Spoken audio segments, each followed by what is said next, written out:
तिल्हाड़ा थाने में एक आरोपी की मौत होती है, जिसे बताया जा रहा है कि उसने खुद ही सुसाइड कर लिया है। हमारे पीछे आप देख सकते हैं जो भीड़ है, यहाँ पे जो गेट के उस तरफ जो लोग खड़े हैं वो आसपास के लोग हैं या उसके जो जिसकी मौत हुई है उसके वो परिवार के लोग हैं। और अभी कुछ क्षण पहले से सुबह से ही यहाँ के जो एसडीएम हैं और डीएसपी हैं वो यहाँ मौजूद थे और देखने की कोशिश कर रहे थे, समझने की कोशिश कर रहे थे कि ये वारदात कैसे हुई है, उसके साथ कैसे घटना हुई है, आखिर उसने जो सुसाइड किया है वो किस तरीके से किया है। उसके बाद कई घंटे के बाद यहाँ नालंदा के जो एसपी हैं वो यहाँ पहुँचे हैं और उसके बाद आप देख सकते हैं कि एसपी के साथ यहाँ के जो क्षेत्रीय विधायक है राकेश रोशन है, शक्ति सिंह हैं, वो लोग अभी अंदर आए हैं, चूँकि थाना परिसर में अंदर आकर वो लोग इंक्वायरी कर रहे हैं कि आखिर उस व्यक्ति ने सुसाइड कैसे किया था और उसने फांसी किस तरीके से लगाई थी। हालांकि अभी हमने आला अधिकारियों से बातचीत नहीं की है, हालांकि वो जो परिजन है उनसे वो लोग बातचीत कर रहे थे। उसके बाद उस कैमरे का, चूँकि हर थाने में सीसी कैमरा लगा होता है और वो सीसी कैमरा जो है वो खगोलने की कोशिश कर रहे हैं। जो बड़ी अधिकारी हैं वो यहाँ पहुँच चुके हैं और वो सारे जो वीडियो फुटेज है वो उसे देखने की कोशिश कर रहे हैं। उसके बाद ही वो कुछ बता पाएंगे कि किस तरीके से ये घटना हुई थी और उस व्यक्ति ने कैसे सुसाइड कर लिया था। हालांकि किसी भी थाने में ये प्रावधान है या ये नियम कानून के हिसाब से आप कह सकते हैं कि किसी भी व्यक्ति को अगर किसी थाने में पकड़ कर लाया जाता है, गिरफ्तार करके लाया जाता है, चाहे वो किसी तरह का कोई भी आरोपी हो, तो उसे 24 घंटे के अंदर कोर्ट में हाजिर की जाती है। लेकिन उस व्यक्ति के साथ करीबन 4 से 5 दिन तक उसे यहाँ रखा जाता है। उससे क्या बातें होती है, आखिर उसे यहाँ क्यों रखी गई थी 5 दिन तक। उसके बाद वो आदमी, जिस व्यक्ति ने अपनी खुदकुशी कर ली है, चूँकि बताया जा रहा है कि एक व्यक्ति ने यहाँ खुदकुशी कर लिया है, तो अब ये मामला ये सिर्फ वीडियो फुटेज ही बता सकता है कि आखिर ये घटना कैसे घटी और किस तरीके से घटी। हम आपको अब यहाँ के जो एसपी हैं, आज सुबह हम लोगों को पता चला कि एक कस्टोडियल सुसाइड की घटना तिल्हाड़ा थाना में घटित हुई है। तो उसके बाद तत्काल हम लोगों ने एसडीपीओ और एसडीएम साहब से अनुरोध किया कि जाके जांच करें और वो लोग अभी प्रथम दृष्टया जो है जांच कर रहे हैं। जांच के उपरांत ये पाया गया है कि थानाध्यक्ष के द्वारा जो है वो प्रथम दृष्टया लापरवाही की गई और जो भी कस्टडी में था, पूछताछ के लिए लाया गया था जैसा बता रहे हैं, तो उनको सही तरीके से नहीं रखा और वो वहाँ पर उन्होंने सुसाइड कर लिया, जो दिख रहा है सीसीटीवी फुटेज में। तो तत्काल पुलिस की तरफ से जो है जो एक्शन लिया गया है उसमें एसएचओ को सस्पेंड कर दिया गया है और जो ओडी पदाधिकारी हैं उनको भी सस्पेंड कर दिया गया है और पूरे मामले की जांच की जा रही है। 3 पदाधिकारियों की कमेटी बैठाई जाएगी जांच के लिए पुलिस की तरफ से और माननीय जिला जज महोदय को जुडिशियल इंक्वायरी के लिए लिखा गया है। मजिस्ट्रेट जो है इंक्वेस्ट करें और मेडिकल बोर्ड से मेडिकल पोस्टमार्टम हो, इसके लिए लिखा गया है। पूरे मामले की हम लोग जांच करेंगे, ट्रांसपेरेंसी से करेंगे और जो भी दोषी हैं उन पर नियमानुकूल जो कार्रवाई होती है वो की जाएगी। परिवार के प्रति हमारी संवेदना है।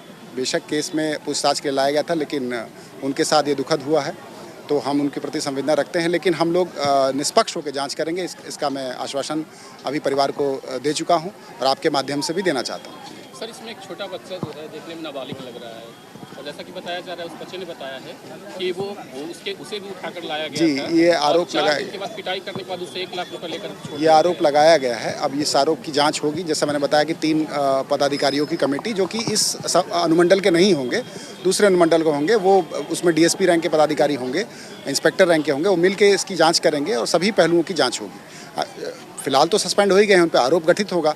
उस आरोप में अगर ये प्रमाणित होता है तो ये भी आरोप उन पर लगेगा। तो पहले आप जांच होने दीजिए, जांच के उपरांत जो भी कार्रवाई है वो की जाएगी। सर, आप लोग अभी विधायक जी के साथ में थे और अभी आप लोग ने सीसीटीवी कैमरा जी, क्या लग रहा है उससे? उसको देखने से स्पष्ट लग रहा है कि वो उन्होंने सुसाइड किया है। क्यों किया ये जाँच का विषय है, क्यों किया और जो है ये अब क्या कहा जाएगा, परिवार के लिए दुखद है और हम लोगों के लिए बड़ा ही अफसोस की बात है। ये नहीं होना चाहिए था, लेकिन फ़िलहाल हम लोग यही कह सकते हैं कि इसकी जो है वो जांच होगी पूरी ट्रांसपेरेंसी के साथ और जो भी दोषी पदाधिकारी हैं उन पर कार्रवाई की जाएगी। सर, वो जिस तरीके से जो फांसी लगाया है वो किस चीज़ से फांसी लगाया है? उन्होंने जो है वो कंप्यूटर के जो वायर्स होते हैं उसका प्रयोग किया है और ये जाँच का विषय है। आप लोग को हम फिलहाल इतना ही कह सकते हैं कि उसका प्रयोग किया और पूरी कोशिश की उन्होंने कि कोई और देखे नहीं। बीच बीच में संतरी जाके देख रहे थे, लेकिन अब वो किस मानसिक स्थिति में थे ये तो जांच का विषय है। तो हम लोग इसको जांच कर लेते हैं, फिर उसके बाद आप लोगों को पुनः अपडेट करेंगे। धन्यवाद। सवाल है, जब भी किसी आरोपी को लाया जाता है तो उसको लॉकअप में रखा जाता है, लेकिन जहां उन्होंने आत्महत्या किया है या उनकी मृत्यु हुई वो जगह कहीं ना कहीं एक संदेह पैदा करता है कि वहाँ पे एक वायर कैसे आ सकता है कहीं या कोई रस्सी या कोई चीज़ें वहाँ कैसे हो सकती है। देखिए, इसी कारण से उनको सस्पेंड किया गया है ना, उन्हें लापरवाही बरती है, सस्पेंड किया गया। अगर वो हाजत में रखते प्रॉपर तो शायद घटना नहीं होती, तो उन्होंने लापरवाही बरती है, सस्पेंड किया गया, उन पर कार्रवाई करेंगे हम लोग और भी जांच करेंगे कि क्या परिवेश। जी, इसी कारण कई आरोप लग गए हैं उन पर, उसी कारण से उनको निलंबित किया गया है। ऐसे इसकी जांच होगी और जो भी खास करके कस्टोडियल डेथ का मामला है उसमें जुडिशियल इंक्वायरी होता है। ऐसे भी जो यहाँ के थानेदार थे, यदि उन्होंने गिरफ्तार किया था उनको, तो उनको सीआरपीसी का प्रोविज़न का पालन करते हुए उनको 24 घंटा के अंदर जुडिशियल मजिस्ट्रेट के सामने प्रोड्यूस करना चाहिए था और वहाँ से यदि पुलिस उनको रिमांड पर लेती तब वो विधि सम्मत कार्रवाई था। बिना न्यायालय के संज्ञान में 4 दिन रखना ये पुलिस के कर्तव्यहीनता का परिचायक है। इन बातों की जांच करने के लिए एसपी साहब ने कहा है कि हम सारी बातों की जांच करेंगे और जुडिशियल इंक्वायरी की भी बात उन्होंने कही है।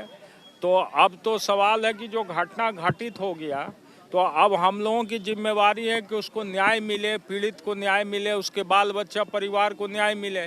तो न्याय मिलने के लिए जो प्रक्रिया है उस प्रक्रिया के तहत कार्रवाई लोग कर रहे हैं और हम समझते हैं कि ये बहुत ही निंदनीय घटना है। खास करके इसमें थाना प्रभारी की लापरवाही सामने दिखाई पड़ती है कि 4 दिन किसी आदमी को ला करके वो थाना में रखे हुए हैं और इसकी सूचना किसी वरीय पदाधिकारी को नहीं देते हैं। ये बहुत बड़ा गैर जिम्मेवारना कर्तव्य है और इसी के लिए हम लोगों ने एसपी साहब को बताया। एसपी साहब परिवार बहुत गरीब घर से, उस पर क्या कहना चाहिए? देखिए, ये तो सवाल है कि सरकार का जो प्रोविज़न होगा, आपको अभी बताया शक्ति जी भी कि सरकार का जो प्रावधान है, प्रावधान के हिसाब से यदि मुआवजा का कोई व्यवस्था करना होगा तो मुआवजा का व्यवस्था सरकार करेगी। आज सुबह हम लोगों को पता चला कि एक कस्टोडियल सुसाइड की घटना तिल्हाड़ा थाना में घटित हुई है।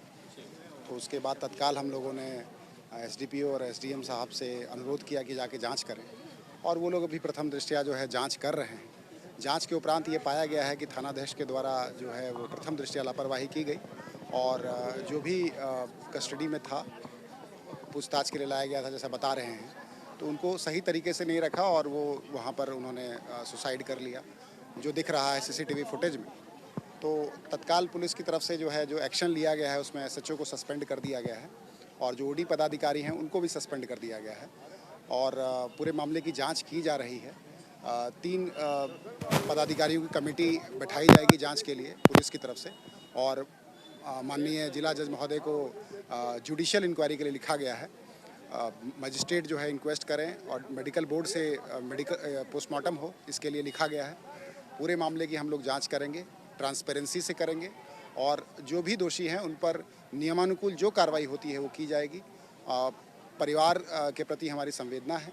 बेशक केस में पूछताछ के लिए लाया गया था लेकिन उनके साथ ये दुखद हुआ है, तो हम उनके प्रति संवेदना रखते हैं, लेकिन हम लोग निष्पक्ष होकर जांच करेंगे। इसका मैं आश्वासन अभी परिवार को दे चुका हूं और आपके माध्यम से भी देना चाहता हूं। सर, इसमें एक छोटा बच्चा जो है देखने में नाबालिग लग रहा है और जैसा कि बताया जा रहा है, उस बच्चे ने बताया है कि उसे भी उठाकर लाया गया था। जी, ये आरोप लगाया, के बाद पिटाई करने के बाद उसे 1 लाख रुपए लेकर ये आरोप लगाया गया है। अब इस आरोप की जांच होगी। जैसा मैंने बताया कि 3 पदाधिकारियों की कमेटी, जो कि इस अनुमंडल के नहीं होंगे, दूसरे अनुमंडल को होंगे, वो उसमें डीएसपी रैंक के पदाधिकारी होंगे, इंस्पेक्टर रैंक के होंगे, वो मिल के इसकी जाँच करेंगे और सभी पहलुओं की जाँच होगी। फिलहाल तो सस्पेंड हो ही गए हैं, उन पर आरोप गठित होगा।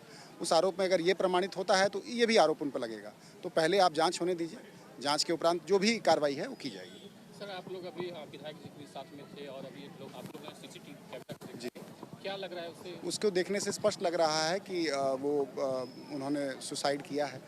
क्यों किया ये जांच का विषय है, क्यों किया और जो है ये अब क्या कहा जाएगा, परिवार के लिए दुखद है और हम लोगों के लिए बड़ा ही अफसोस की बात है। ये नहीं होना चाहिए था, लेकिन फ़िलहाल हम लोग यही कह सकते हैं कि इसकी जो है वो जांच होगी पूरी ट्रांसपेरेंसी के साथ और जो भी दोषी पदाधिकारी हैं उन पर कार्रवाई की जाएगी। सर, वो जिस तरीके से जो फांसी लगाया है वो किस चीज़ से फांसी लगाया है?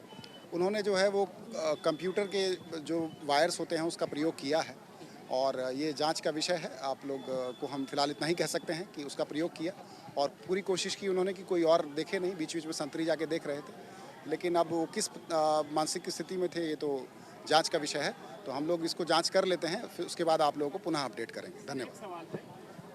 जब भी किसी आरोपी को लाया जाता है तो उसको लॉकअप में रखा जाता है, लेकिन जहां उन्होंने आत्महत्या किया है या उनको उनकी मृत्यु हुई है वो जगह कहीं ना कहीं एक संदेह पैदा करता है कि वहाँ पे एक वायर कैसे आ सकता है टेम्परेचर या कोई रस्सी या कोई चीज़ें वहाँ कैसे हो सकती है। देखिए इसी कारण से उनको सस्पेंड किया गया है ना, उन्हें लापरवाही बरती है, सस्पेंड किया गया। अगर वो हाजत में रखते प्रॉपर तो शायद घटना नहीं होती, तो उन्होंने लापरवाही बरती है, सस्पेंड किया गया, उन पर कार्रवाई करेंगे हम लोग।